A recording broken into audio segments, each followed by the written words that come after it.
इधर reserve bank ने रुपए का मूल्य बदला है।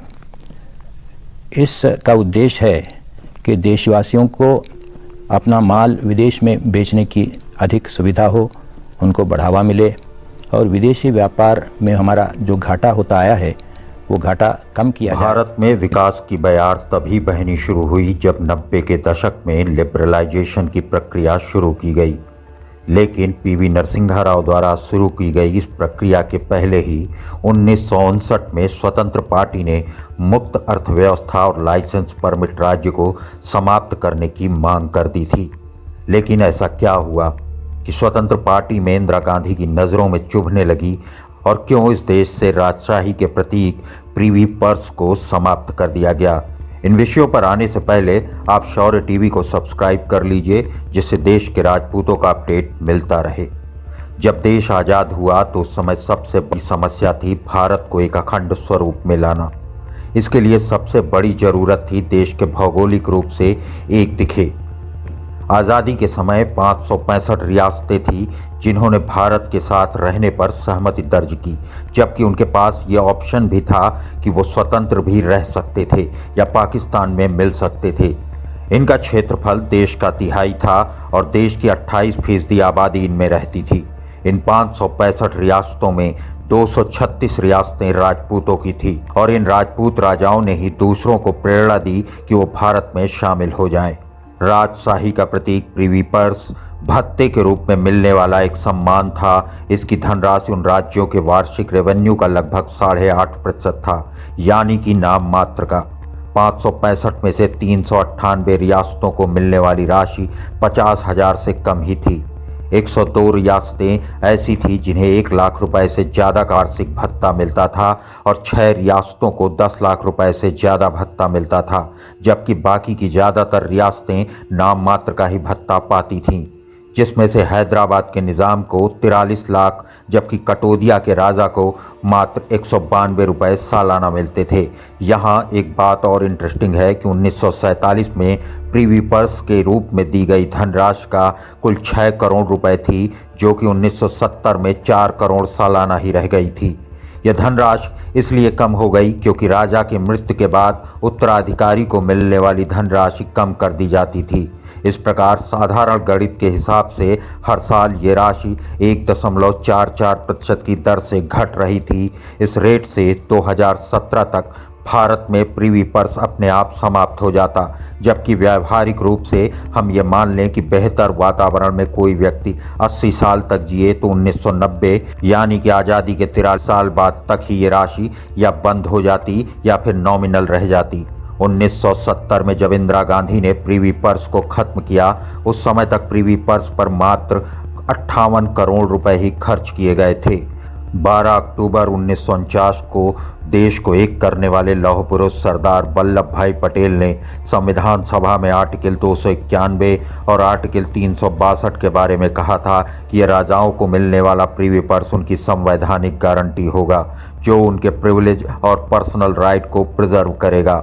सरदार पटेल ने कहा कि यदि केवल मध्य भारत के शासकों से प्राप्त नकदी का निवेश किया जाता है तो उसके ब्याज से सभी राजकुमारों के प्रिवी पर्स का भुगतान किया जा सकता है। इन राजाओं ने कई गांवों, हजारों एकड़ बिखरी हुई जागीर, महलों, संग्रहालयों, इमारतों, विमानों और नगद 77 करोड़ रुपए के साथ ही लगभग 12,000 मील की रेलवे प्रणाली को देश को बिना किसी मुआवजे की सौंप दी थी। सरदार पटेल के साथ देश का इंटीग्रेशन कंप्लीट करने वाले होम मिनिस्ट्री के सेक्रेटरी वीपी मेनन ने अपनी किताब the story of the integration of the Indian states में लिखा है कि इन राजाओं ने जो खोया है उसके बदले में मिलने वाला प्रिवी पर्स कुछ भी नहीं था। अब आप समझ सकते हैं कि राजपूतों की अगुवाई में देश के राजाओं ने सरदार पटेल के आश्वासन पर अपना सब कुछ सौंप दिया, तो क्या इंदिरा गांधी सरदार पटेल के दिए गए आश्वासन का मान भी नहीं रख सकती थी? अब आते हैं उस बात पर कि इंदिरा गांधी ने इसे खत्म क्यों किया।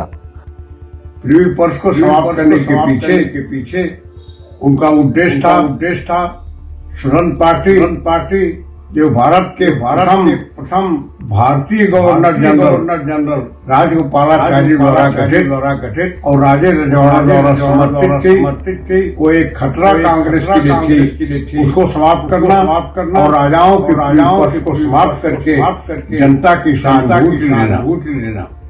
किंतु उनके इस फैसले को सुप्रीम कोर्ट ने असंवैधानिक घोषित कर दिया। तो उन्होंने संविधान संशोधन करके इसको पास कराया। ये उनकी तानाशाही मनोवृत्ति का परिचायक था। पालकी वाला जैसा संविधान विशेषज्ञ उसने लिखी कॉन्स्टिट्यूशन डिफेस्ड एंड डिफाइड।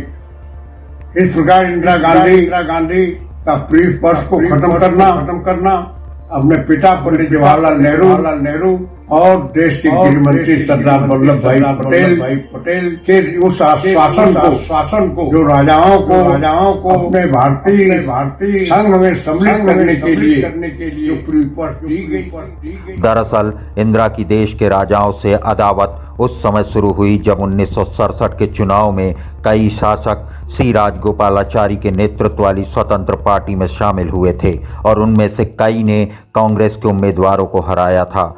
राजाओं के स्वतंत्र पार्टी में शामिल होने का मुख्य कारण केवल एक ही था, यह पार्टी प्रोग्रेसिव विचारधारा की थी। सबसे पहले स्वतंत्र पार्टी ने ही देश में खुली अर्थव्यवस्था और लाइसेंस परमिट के खात्मे की बात की, जिसे बाद में कांग्रेस के ही प्रधानमंत्री पीवी नरसिम्हा राव ने करने की कोशिश की और बाद की सरकारों ने आगे बढ़ाया, जिसने देश की इकॉनमी को एक नई ऊंचाई प्रदान की।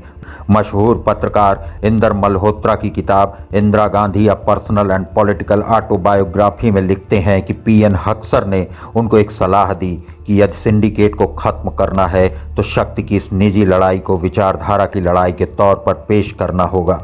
इससे जाहिर होता है कि 10 सूत्री कार्यक्रम समाजवाद का मॉडल आर्थिक नहीं बल्कि शुद्ध रूप से राजनैतिक समीकरण था, जिनका वो फायदा उठाना चाहती थी।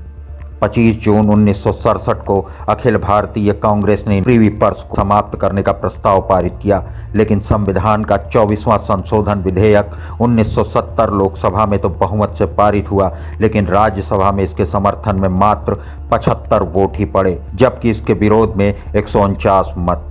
इस प्रकार यह संशोधन विधेयक पारित नहीं हो पाया, तो बदले की आग में जल रही प्रधानमंत्री ने संसद में असफल होने के बाद अध्यादेश के माध्यम से सभी शासकों की मान्यता समाप्त कर दी और गरीबी हटाओ के राजनीतिक नारे के साथ 1971 के चुनाव में प्रचंड बहुमत से सरकार बनाने के बाद इंदिरा गांधी ने संविधान का 26वां संशोधन पास कर प्रीवी पर्स को समाप्त कर दिया और शासकों के सभी अधिकारों और विशेषाधिकारों को समाप्त कर दिया।